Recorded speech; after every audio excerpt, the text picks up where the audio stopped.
There's a storm moving in across that state line again. Just about time, gonna fill my pillowcase up again. If you don't know nothing about me, know that I'm a tree cutting man. My name's Wyatt Torres. I've worked for San Isabel a little over a year. My name is Mike Toumey. I'm a tree trimmer and I've worked here just over a year. My main goal is to do helicopter line work, but my home care physician is actually the one that told me about it. I'd never even heard about it. And then as I went to line school, I learned little by little, a little more, until finally I was like, I gotta do this. And I can't say I don't have too much fear in me, because electricity is the one thing that doesn't discriminate, doesn't care what color you are, what your name is, how old you are.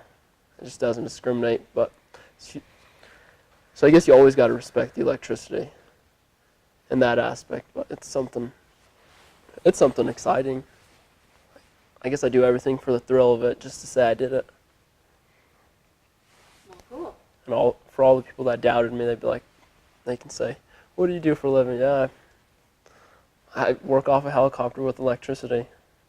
So it's something to brag about. I like the idea of working for an REA, the community aspect of it, and then I also want to eventually get into line work. Well, I've just always had an interest in it, but my dad, he's a lineman.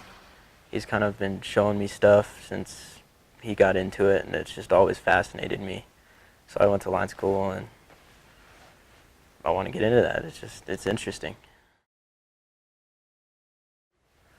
Ever since I was a kid, I knew I wanted to drag brush.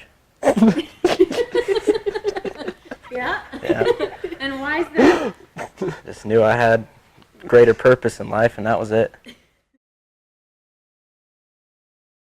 We trim trees to clear the power line, so that way if there's snow load or heavy winds, it doesn't slap into the tree and create a path to ground. So instead we'll patrol the line, and then if we find something that needs to be done, first thing we do is we get out and we do a job briefing. Kind of just take a look at all the hazards that are possibly there and kind of dish out duties, and everybody gets their assignments, so that way it's a little safer.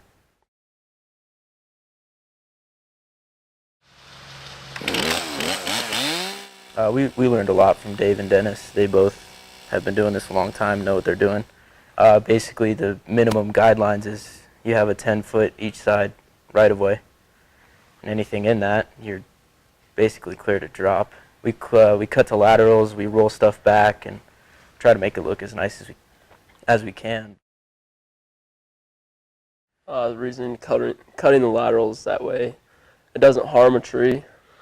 Okay, so if the line was running parallel with the tree, and this was the actual limb coming out, and this is the lateral that you'd cut it to, it has to be 1/3 of the actual limb. So there's a little collar right here, and you make a proper cut, and over time that collar will heal and scab over the branch or limb, and that lateral continues growing, generally away from the line. The only time you don't use laterals is when you're generally around fruit trees usually. A lot of times they break out in the wind and fall on the line and slap lines together, and that causes an outage. Snow load. Yeah, anytime there's snow load, the tree can go from standing straight up to leaning right on the line, which is just another cause for an outage. Basically, if you have a tree limb or the base of the tree leaning against the power line, it's just a path to ground, which electricity is always looking for the quickest path to ground. So anytime a tree leans against it or is, I guess, laying on it, the whole tree becomes energized. Sometimes it arcs, depending on, if the tree's real green or if it's real dry, it'll arc to the tree, and you can see, typical arcs, but a lot of times you can hear it or see it. So if you see a limb touching the line or you think there's any way it's contacting, don't touch it and call San Isabel. Great job, Just Mike. stay I was born for tree this. cutting. Man.